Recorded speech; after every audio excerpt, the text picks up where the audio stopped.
Good afternoon, Redwall Survivor. Foxpen here, checking in for another top 30 MO4 piece in the creator application reading and review. So right now I'm going to work on the healer category. We have three in our healer. We have a Stoat, we have a fox, and we have a ferret. So it's an all vermin category. Interesting, because you don't really think healers and vermin, and if you do think, you're thinking like Sella from Redwall with her awful poultices of mud and swamp water or whatever. You know, you don't really think, you don't equate vermin to healing. So, interesting development. We're going to start with Jasper Hooklaw. He's a 30-year-old male stoat. And I like the name Jasper. I'm just going to throw that out there. I really do like the name Jasper. I don't know why. It's one of those classic old names you don't really hear anymore, but I like the name. Okay, so here we go. Jasper Hooklaw. War raged around the preoccupied stoat, dropping beasts left and right. Out of the corner of his eye, Jasper counted the fallen horde beasts. 2 weasels, a rat, and now a fox.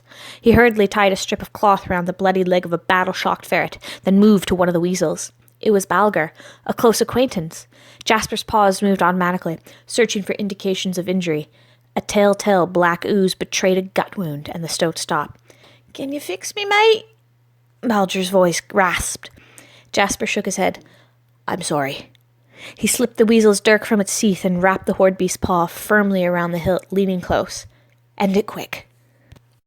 The stoat stood and sprinted for the next victim, distracting himself with new injuries. A cracked skull, broken leg, and severed paw later, Jasper dashed into an open stretch of road to pull a wounded horde rat to safety.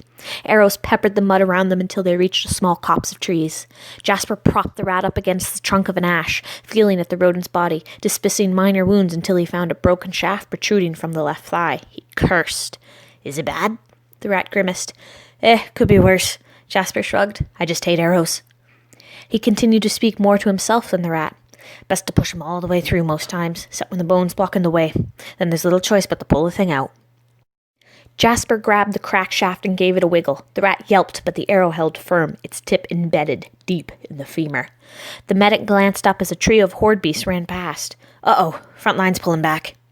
He moved more urgently, retrieving a pair of specially designed forceps from his satchel and plunged a narrow, clawless finger into the puncture. The rat let loose another shriek of pain and seized the healer by the collar, eyes protruding and teeth grinding. "Bite down on something if you must," Jasper instructed determinedly. "I've got to finish this now." He had felt the pulse of a major artery and knew the razor-sharp arrowhead could not remain where it was. The rat sank his yellow teeth into a scabbard as the stoat jammed the forceps in, seizing the bone-bound arrow and pulling with all his strength. Both beasts roared as the stoat yanked and tugged, until finally the remnant of arrow jerked loose, landing Jasper on his tail. He quickly treated and wrapped the wound, then offered his paw and a shoulder for the rat to lean on. "Now, if we're lucky, we—" "Ee-I-ee!" He was cut off mid-sentence by a war cry. A weasel appeared mere yards from the tree where they crouched, then was lanced abruptly through the torso by an exuberant otter warrior. He fell with a rattling gasp, and the otter turned his crazed eyes on the stoat and wounded rat. "Get out of here, Doc," the rat growled, drawing his cutlass and leaning against the tree for support. "There's plenty more what'll be needing your aid." The otter tried to free the lance, stuck fast in the body of their dead comrade. Jasper drew his own sword. It was thin and springy like himself. "I'm not about to let you get butchered after working so hard to keep you alive." He stepped in front of his patient. The otter gave up on the lance and drew his sword, charging the stoat with a bestial cry. Jasper deflected the first blow, redirected the second, then turned the third to his advantage, bringing the otter close. With swift precision, he brought the thin blade up, slicing just behind the beast's lower jaw to sever vein and artery. The otter plunged past him, turned, and collapsed. The rat gaped at the blood-spattered healer. "Vulpes' veneers, Doc. I didn't know you could fight." Jasper helped the rat hobble back toward camp. "When I have to. Now shut up and move." They had walked barely 4 steps when an arrow thudded suddenly into the rat's back. He grunted and fell. "No, no, no!" Jasper gripped the horde beast by his coat as he writhed and gurgled on the muddy ground. "Medic!" a faraway voice implored. Jasper waited a moment longer as the rat faded, then stood, wiping a paw across his face. "Damn arrows." He dashed off in the direction of the next cry. So there is Jasper Hooklaw. He is a Stoat healer. Generally cares about his patients is what I've got from this app. We know he cares about his patients because he refuses to abandon them if he can do anything about it. Okay, he does leave his first patient, the weasel with the gut wound who was going to die. But he still shows some mercy by offering this weasel a dagger to make his death quick and painless. So he does care. And he cares a lot because, yes, this guy's going to die, but he's still here. This is all I have time for to help you. It's all I can do. I got others to take care of. And then he gives the weasel the dagger, and then he goes to take care of everyone else. That little action also harkens forward to the rat at the end. The rat is dying after everything Jasper did to try and save this rat. He gets hit with another freaking arrow and he's done for. And while he's fading away into death, Jasper still stays with him that extra second just so this rat doesn't die alone. That's like, he cares. Jasper seems to care a lot, actually. He's in the middle of battle. The front line's retreating. He doesn't really have a second to spare. There's beasts all over the place that need his help. He was just in a fight with an otter, his own life is in danger, but he spares that second. So, yeah, that was a great little bit of detail there. Shows a lot about Jasper's character. He's in a horde, a vermin horde, fighting against good beasts. He's full of these teams, Team Weasel, Rat, Stoat, Fox, and the beast he himself fights is an otter. So I could assume Jasper is actually a vermin. Whether or not he's a bad guy stands to be seen because he does seem like an upstanding fellow. He really does seem to care about his patients. It keeps coming back to that. He's also, he's really brave. He runs around the front lines patching up beasts as he goes. He's calm and collected in battle, even though, he talks to us. He talks to himself. It shows us that he knows what he's doing. And it probably also brings the rat a bit of comfort, having everything explained to him while this Stoat is playing tug-of-war with an arrow in his steamer. I really like this application. It's really well paced. There's lots of action, but not once did it feel cluttered or was it hard to follow. Very crisp, clean, and concise, with a few little ditties of detail to fill in the blanks. So I really enjoyed this app. This is a really strong category too. Lots of interesting characters in it, so this is a great way to start the category. Congratulations, Jasper, on getting in the top 30. We're going to move on now to Kentrith Hapley. He is a male fox, and at the time of the prologue, he's 32 seasons old. At the time of the application, he's 22 seasons old. So the application takes place 10 years before us, the audience, is given the prologue. I don't know how I feel about that. There's a lot of chat on it or about it on the forums. I think honestly you should just write the time of age for the application. So like the application takes place at the time of the prologue, kind of just like everyone else really did. This whole 10 seasons gap, yeah, Beast changed in 10 seasons, 22 to 32. Good lord, I'm 28 right now, and when I look back from when I was 22, I'm like, oh my gosh, what was I doing? I don't know. There's like, it's not been a full 10 years, and already I have changed as a person so much. So yeah, I don't really agree with this age that Kentrith is trying to put in there. We don't really get a sense of him at the time of the prologue, and this is what we're voting. This is who we're voting for: the beasts who are sitting in front of Nire, being told like, "Hey, you're in the crater. Tough luck." Haha. So anyway, that's my spiel about the Kentrith Hapley age conundrum. I'm just going to go right to the application because everyone's going to have their own opinion on the prologue. 32 seasons old, application 22 seasons old.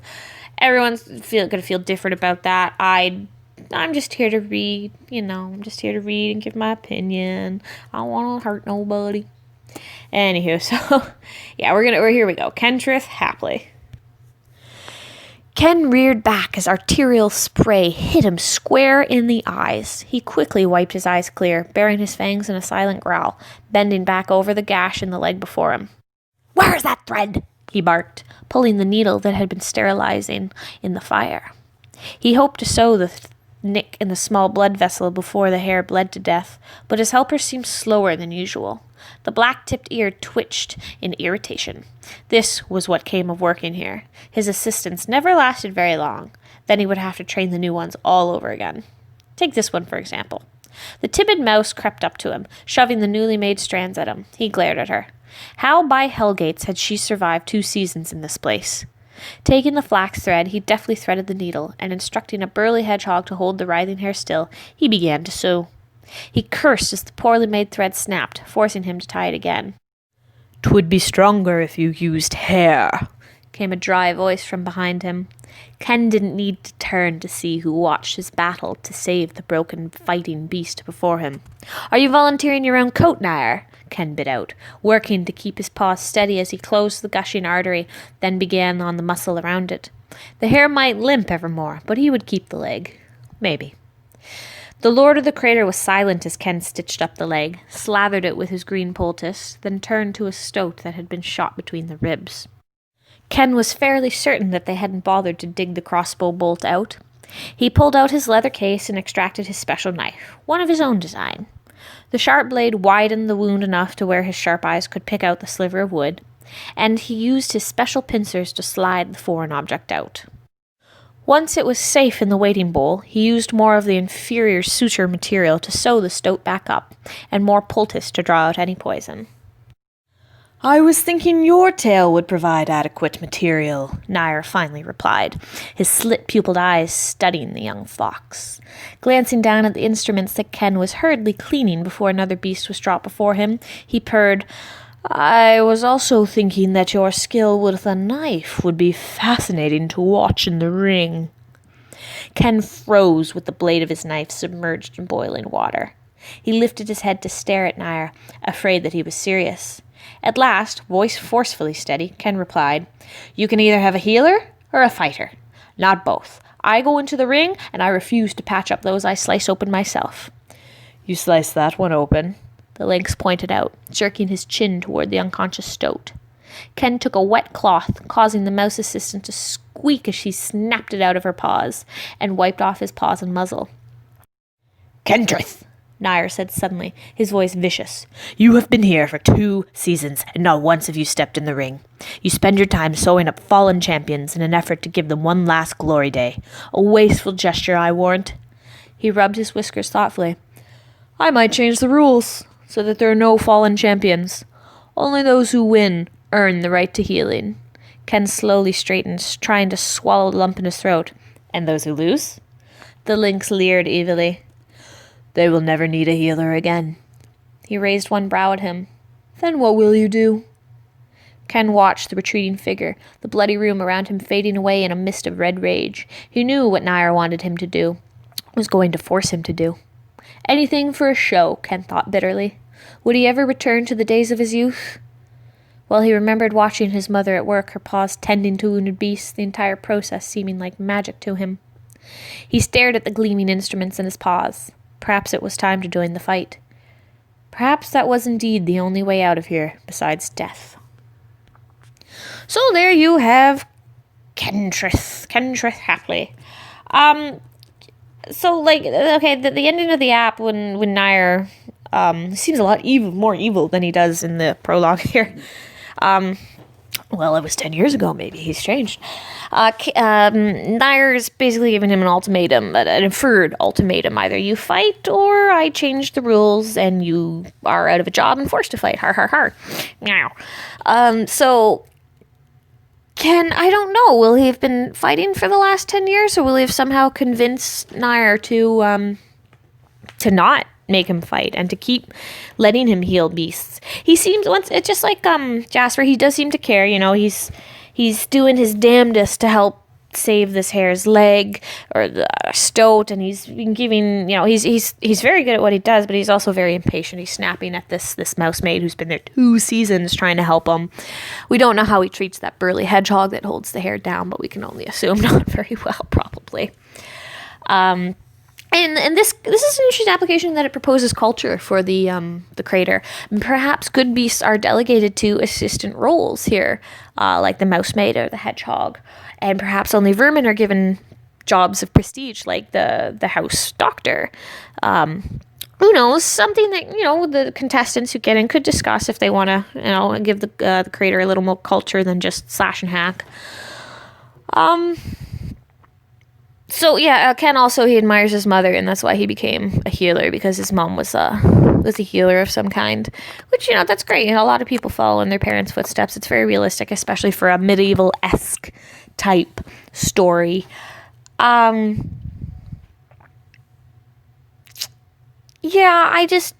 This application, it's because we gotta go back to this age thing, the whole 22 at the time of the application, 32 at the time of the prologue. That in my opinion, okay, this isn't gonna be a popular opinion, but in my opinion, it renders the whole application moot and pointless. I don't know who Ken is in 10 years, so why would I vote for him when I know literally nothing about him except 10 years prior, he acted as a healer in the crater. Like I said earlier, 10 years ago, I was a completely different person, and 10 years from now, I'll probably be a different person again. Maybe not as different, but different enough that it's gonna notice. People change, things happen. This application, the whole age thing just really throws me off about it, to the point where I can't vote for you, Ken. I'm sorry. Your writing's really strong. Pacing of this application's good. We get a good sense of who Ken is at the time of the application. I don't know what you're planning, Ken. I don't. If you get in, though, you're really gonna have to show people that Ken is either the exact same beast he was 10 years prior, in which case that's unrealistic, or he's going to have changed enough that it's realistic, but he's still somewhat the beast he was to justify people voting for him. It was an ambitious, I'm not going to say gimmick, because it's not gimmick-y to me, but it was certainly like an attempt at creativity. You tried. It didn't work for me. Personally, I don't like it. But yeah, well, that's pretty much all there is to it. The age thing threw me off enough that I just can't vote for Ken. I'm sorry, buddy. I'm sorry. I really am. Your writing's good, and I believe you would do really well in the competition, but this whole age thing, just, it's like, I'm not voting for Ken, because I only know him from 10 years ago, not right now. So that's Ken. I really want to say something really nice about Ken, because I flat out said I'm not voting for him, and it feels kind of mean. But, he writes gore without being gory, so that's nice and classy. I know a lot of people on the forums, they don't like gore for the sake of gore. When Noonahootin was having his wing operated on, it wasn't gore for the sake of gore, it was gore trying to be realistic, but people just didn't dig it. And then in other competitions, there's been a lot of, blood and guts, and once again, people can get pretty weary of it. So, the wounds and the arterial spray in the face, that was just gory enough to make you realize, yeah, this is real, things are real here. But it's also like, it's not squicky. So good writing on that half, Kentrith. We're going to move on now. We're going to talk about Maeve. She's a 16-year-old ferret, and she's the only female in the healer category. She's also the youngest by quite a bit. The next youngest would be Kentrith at 22/32. Yeah. Okay, maybe not. Anyways, so yeah, female ferret, 16 years old, Maeve. Let's get going. Keep that mess away from me. Maeve's compress gushed from the side with raw mushrooms, twigs, and a few millipedes fighting for a way out. The ferret tried applying the rank wrap along her twin sister's wounded leg. She received a kick, a sable leg plowing into a silvered stomach for her efforts. Riley yelped after lashing out. Her crying redoubled once Maeve recovered and bumbled over with the seething compress still in her paws. The linen ribbons about Maeve's wrist quivered, though her muzzle and slave collar remained still. I got the arrowhead out. We're almost done. Maeve knelt down and dodged flailing ferret limbs. All blood and blessings in balance. No, no, no! You can't say that. You're not Mum. We should never left the bleeding mines. She's gone for good and you're... She's not gone for good. We'll find her at the northern quarry. You heard the hares. Quiet. I know you heard too. No, the quiet. Mossflower woods normally surged with the songs of flirting sparrows and the crunch of leaves under footpaws. Yet, now, silence reigned in the Viridian rush. Both sisters craned their long necks in search of movement, or a sign, or any reason the world stopped. An arrow hitting the dirt beside them answered. Blight is over yonder! Eulalia! The twins ran well before the hare war cry sounded. At first Ryla kept up with Maeve's wobbly stride. Then a yard grew between them. Then their sprint became more of a gallop. We're dead. Ryla's panting increased in time with the leg wounds weeping. Let's just give up. Maeve picked up Ryla and renewed the escape. The underbrush of Mossflower hungered for the silver ferret's footpaws, but she hopped through twists in the wood the doe-ear hares could not fit through. With a little distance, Maeve dove down a dry river's bank and scooted backwards, tucking into the long grass and overhang. The long patrol hares vaulted the stream bed. When the war cries and overhead bobtails vanished, Ryla peeked up from the tall river bank grass. You saved us! You! Maeve rolled from the grass and her sister gasped. 3 arrows peppered Maeve's back, 2 to one shoulder and 1 clean to the rump. Ryla frantically pawed at the air, unsure what to do. The arrows, Maeve grunted with the effort of speech, they went through. I know, I'm sorry, I shouldn't have stopped, it's okay, all blood and blessings. Ryla's panic died and she kissed Maeve's drenched forehead. Tell me what to do. Every instruction came clear despite Maeve's injuries. Break off both ends of the arrows, slide the shaft through, and then the compress. Bank mud, bitter herbs from their supply, and long grass to bind. Maeve sighed with release as Ryla applied the cool mud. You're just like Mum, you know. Ryla picked a few mites from the compress. Patient, kind, strong. I'm none of those things, but I'm trying. At least you are. I was so useless. I should never have followed. You'll find her and save us all.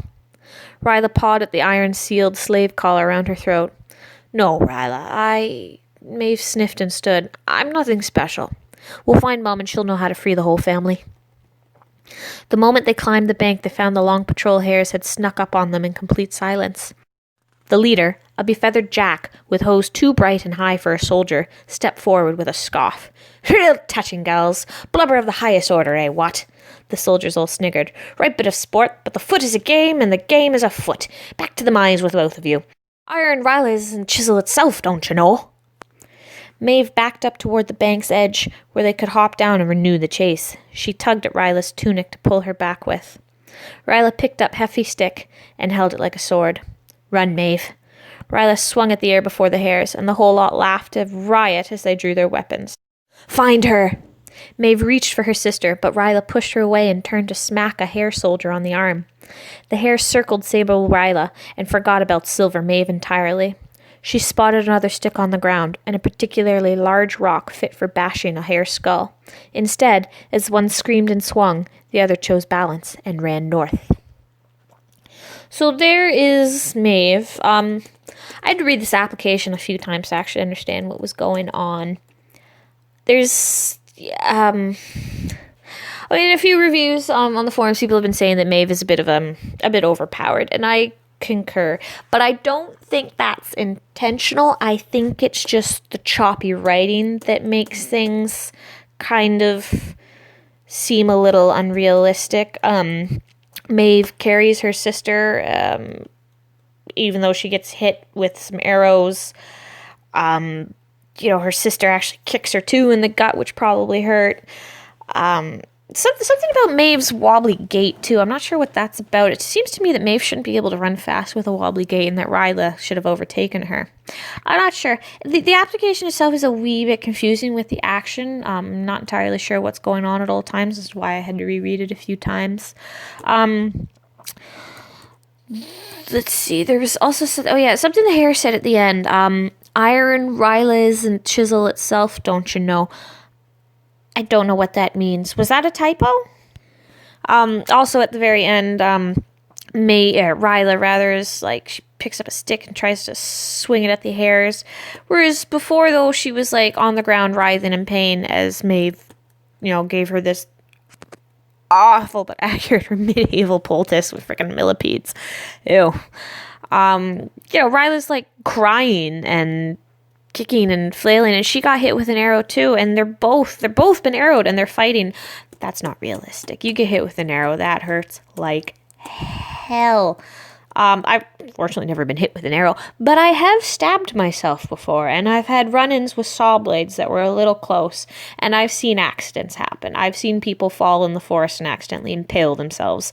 Not fatally, of course, or I wouldn't be talking so cavalier about it, but I was walking through the woods with some friends, and somebody tripped, and they impaled themselves on a stem of, what's it called? Buckthorn. They weren't walking after that. We actually had to, do a little creative slicing in the middle of the bush and drag them out of the woods. And for the next week, they were limping so bad on that leg. Like an arrow, which festers almost immediately, you're not going to be doing all these crazy physical feats afterwards. So yeah, the character is a little bit overpowered, but once again, I don't think that's intentional. I just think the application was poorly paced, and that's what gave the impression of Maeve being, I don't want to use the word twink like Aaron did, but it's kind of a Mary Sue. I know it's also a bit offensive, but Maeve does come across as a bit of a Mary Sue. The application seems rushed. That's the main thing about it. It just seems a little rushed. It seems like you had a very clear idea in your head, but you just didn't quite take enough time and care to put it down in a clear and concise manner. It's still a really interesting application, like vermin slaves to long patrol hares. What's going on there? That's kind of curious. Times have changed in Redwall if the long patrol is taking on slaves. So to wrap Maeve up, I'm just going to say, if you get into the competition, do not rush things. Have your ideas, write out a rough draft, look at it a few hours later with fresh eyes, and read it out loud. When you read things out loud, you realize things with your grammar that don't come across as in your head. You fumble and you realize the sentence isn't actually as well constructed as I thought it was, or look at this typo I didn't notice while I was reading in my head, but now that I'm reading out loud I can see it. Even have a rough draft, and when you get your good draft, go back to the good draft a day later.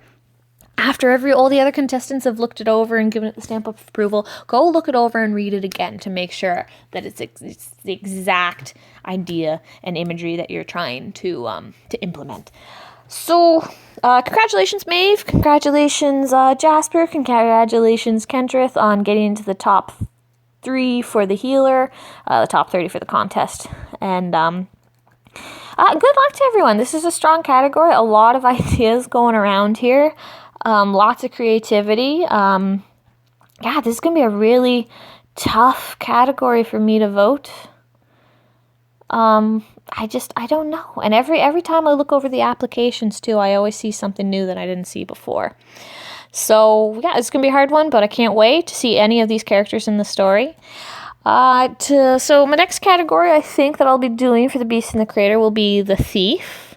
And then I'll probably wrap up with the Traveler and then the Beast with a Secret. So I'll see you all later. You have a great afternoon. Foxpen out. Yee yee.